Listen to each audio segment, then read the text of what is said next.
You've probably heard someone say that millennials got dealt a bad hand.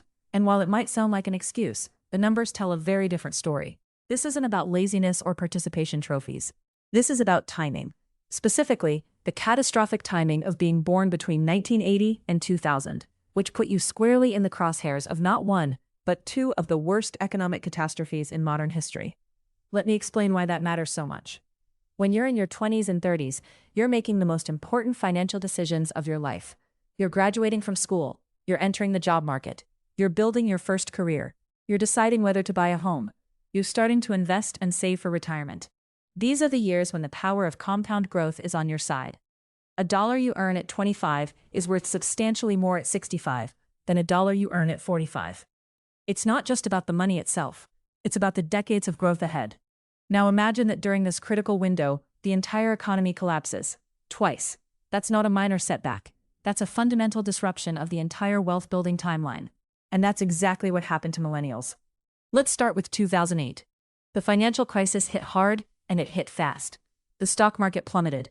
Home prices, which had been climbing for years, suddenly crashed. Unemployment skyrocketed. But here's the thing that made this so devastating for millennials specifically. The oldest millennials were in their early 30s, still in the early stages of career building. The youngest were just entering college or the job market for the very first time. Imagine you're 22 years old. You've just graduated from college. You have your degree. You're ready to start your career. You've been told your whole life that education is the key to success. And then the economy tanks. Suddenly, companies aren't hiring. They're laying people off. Entry-level positions that should exist for you simply don't. The jobs that do exist go to people with experience. You're trying to get your foot in the door, but the door is slammed shut. This isn't theoretical. This actually happened to millions of millennials. Graduates from 2008 through 2012 entered the job market during the worst hiring environment in decades. And here's what research shows. The long-term impact of graduating during a recession is severe. You don't just lose a year or two of salary. You lose earnings power for the next 15 or 20 years. Companies that hire during downturns tend to offer lower starting salaries. Your first job sets the baseline for all your future earning potential. If you start lower, you stay lower. But it gets worse. Because you couldn't find full-time work, you might have taken contract work or part-time positions. You might have gone back to school to get a master's degree, racking up more student debt while the economy was still struggling. You might have moved back in with your parents. All of these are rational responses to a bad situation. But each one of these decisions has compounding effects over decades. Let's say instead of getting hired at a good starting salary in 2009, you spent 2 years underemployed, then finally landed a job in 2011 at a lower starting salary than you would have gotten in 2007. That's not just 2 years of lost income. That's the baseline salary that everything else is calculated from. Your raises are percentage increases on that lower number. Your bonuses are calculated from that lower number. When you change jobs, employers look at your salary history. That lower starting salary haunts you for your entire career. And then just when things were starting to recover, when millennials were finally rebuilding their careers and their savings, when home ownership was starting to feel possible again, the pandemic hit in 2020. The second crash. The second massive disruption at a critical moment. By 2020, the oldest millennials were in their late 30s and early 40s. They should have been at peak earning years. They should have been moving into senior positions. They should have been accumulating serious wealth. Instead, the entire economy shut down. Unemployment spiked again. Millions of people lost their jobs. Millions more had their hours cut or their businesses destroyed. Now, the pandemic was different from the financial crisis. Some industries boomed while others evaporated. Some people worked from home and were fine. Others lost everything.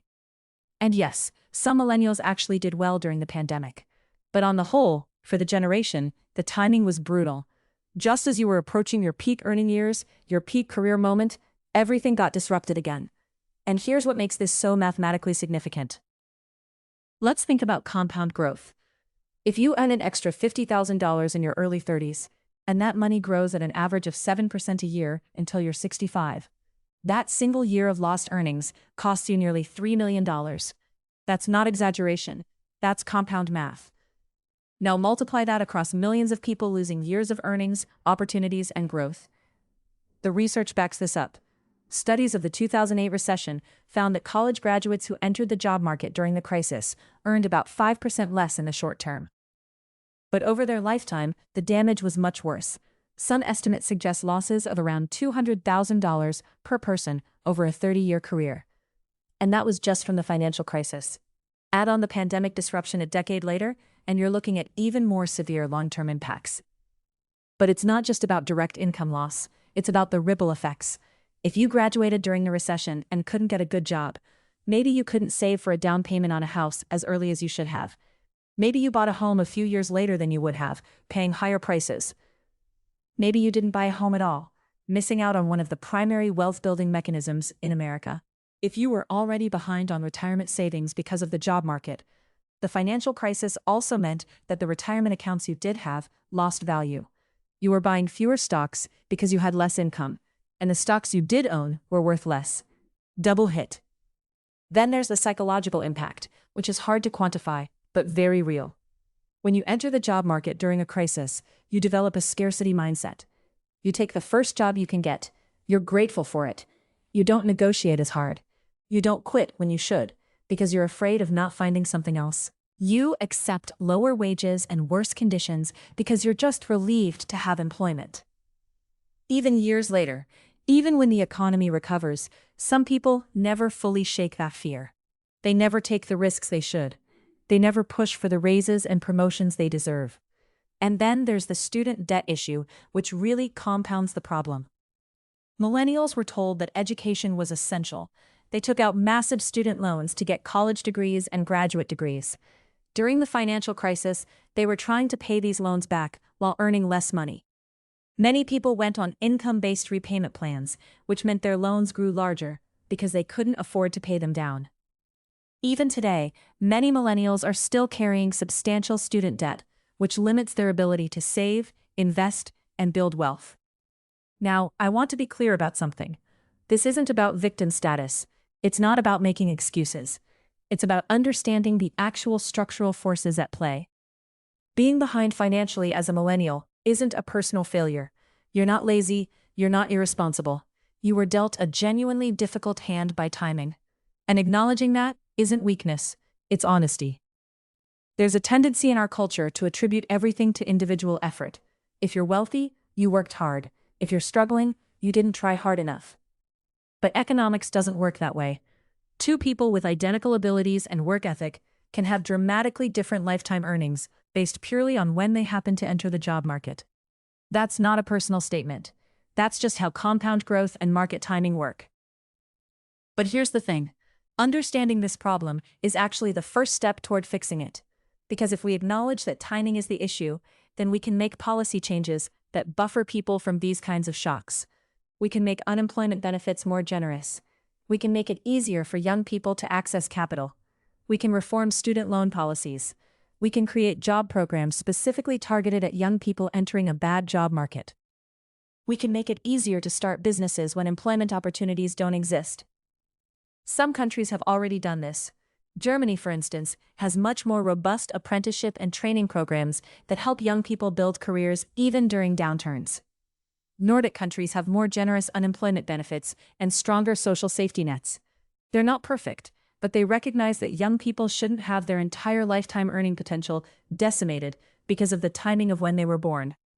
In the United States, we could implement similar policies.